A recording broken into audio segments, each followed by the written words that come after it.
This is the very nature of the false ego. It acts as a red herring to distract us from the freedom we truly have. For this psychic parasite to survive, it must supply us with a chemical that will cause us to remain dependent upon it.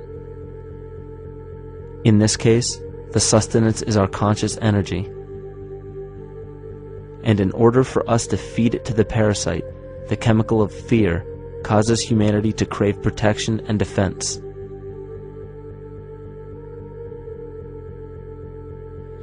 The functions of the body to survive can be broken down to two basic functions for any organism to survive. You have to be able to grow, maintain yourself, take care of your biology, but you also must be able to protect yourself, so that if you're just growing and you can't protect yourself, you'll become food for something else. So the survival involves a balance between growth and protection. Through the history of human civilization and through human evolution, we recognize that our nature is to be in a state of growth, and that our protection is only supposed to be used to, help us out of that threatening moment. You can't be in growth and in protection at the same time. So the significance is, when we see a need of protection, the stress hormones in the body shut off the blood vessels in our viscera, our gut, which is the part of the body for growth. Well, the issue is, if you took the blood from the viscera and moved it out to the arms, then you left no blood in the viscera. That means no growth. But you're ready to fight. And when your fighting is finished, then the blood returns back to the viscera and you grow again. But in the world that we live in today, it's 24/7 fear.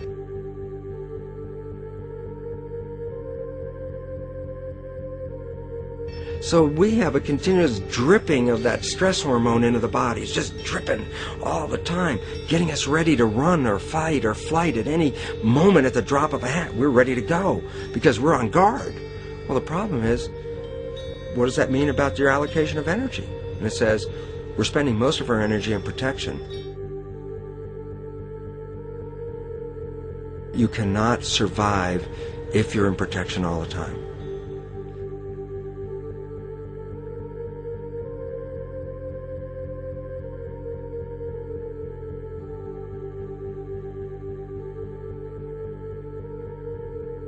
And if the parasite can control the nature of the fear, it can then create a fear among us that only it can defend us against.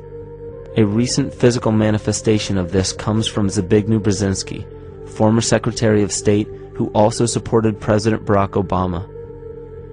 In his book, The Grand Chessboard, he states, as America becomes an increasingly multicultural society, it may find it more difficult to fashion a consensus of foreign policy issues, except in the circumstance of a truly massive and widely perceived direct external threat. Even the Reichsfuhrer of the Nazi Party, Hermann Göring, sums up this game of supply and demand perfectly when he stated, "The people can always be brought to the bidding of the leaders." That is easy.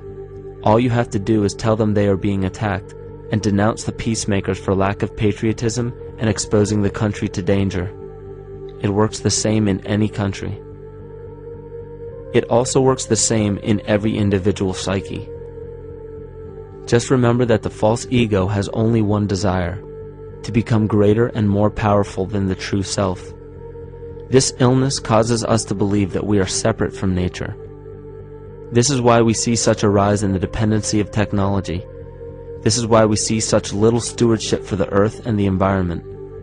And this is why we see bigotry, racism, sexism, and every other form of discrimination possible that leads to crime, violence, wars, and eventually, the global destruction of the organism. This endless state of fear, confusion, and segregation our world seems to live in is a symptom of the false ego creating a false threat.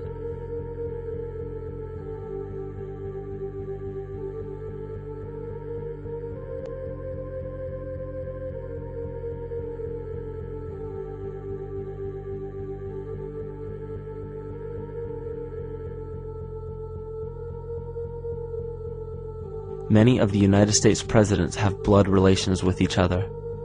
The Bush lineage has blood ties to a great number of former presidents. George Washington, Millard Fillmore, Franklin Pierce, Abraham Lincoln, Ulysses Grant, Rutherford Hayes, James Garfield, Grover Cleveland, Teddy Roosevelt, William Taft, Calvin Coolidge, Herbert Hoover, Franklin Roosevelt, Richard Nixon, and Gerald Ford. Michael Tessarion points out in his work that Bush is closely related to every European monarch on and off the throne, and has kinship with every member of Britain's royal family. Bush's family tree can be documented as far back as the early 15th century. He has a direct descent from Henry III and from Henry VIII's sister Mary Tudor. He is also descended from Charles II of England. And we also find that George W. Bush is a direct descendant of Godfrey de Bouillon. Godfrey was the first king of Jerusalem after he recaptured it from the Saracens, which was the name for the Islamic faith during the Middle Ages. It is interesting to note that the current occupation of the United States in the Middle East was re-established by the same family, George Bush Sr. in 1991, and again by George Bush Jr. in 2003. George Bush Jr. is then found to be a cousin to both opposing candidates of his 2 terms in office, Al Gore and John Kerry.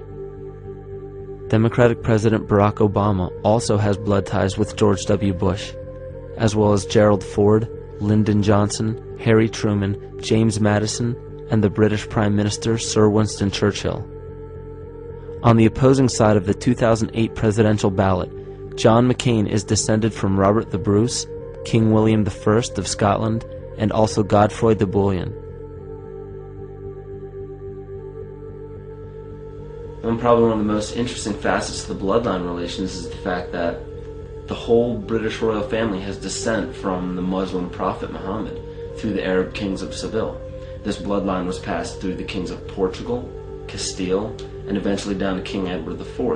And this is a very, very different story from what you hear the media pumping out every day, being this idea of lineal superiority. It's completely debunked according to the foremost authority of aristocratic lineage, Burke's peerage. And this just goes to show that there's the true story, and then there's the manufactured illusion, the front that's given to the public.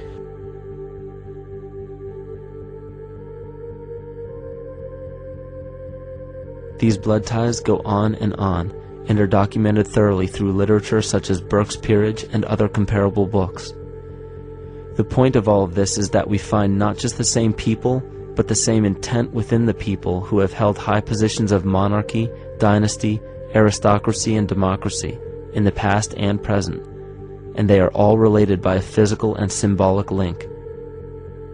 This bloodline carries the symbol of our illness.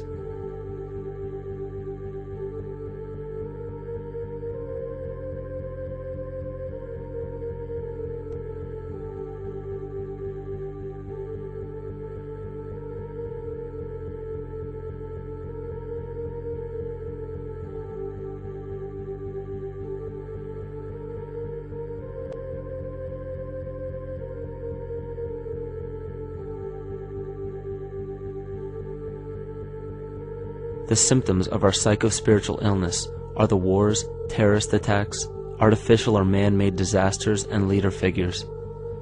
As long as the people remain oblivious to their inner drives and inner nature, they will always fail to recognize why these events take place and why these figures rise to such powerful positions.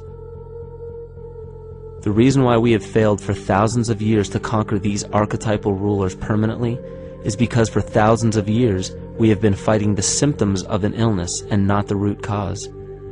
For every corrupt government that falls at the hands of a revolutionary, oppressed people, 2 more will rise in its place every time, because the root cause of a corrupt government does not exist in the individual leading that government.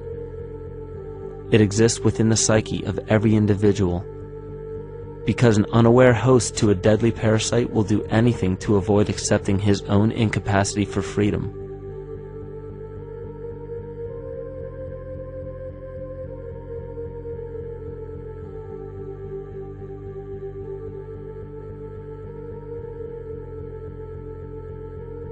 We are so bereft of sanity in this world that those few who simply stop projecting onto others and begin facing their own demons are seen as neurotic.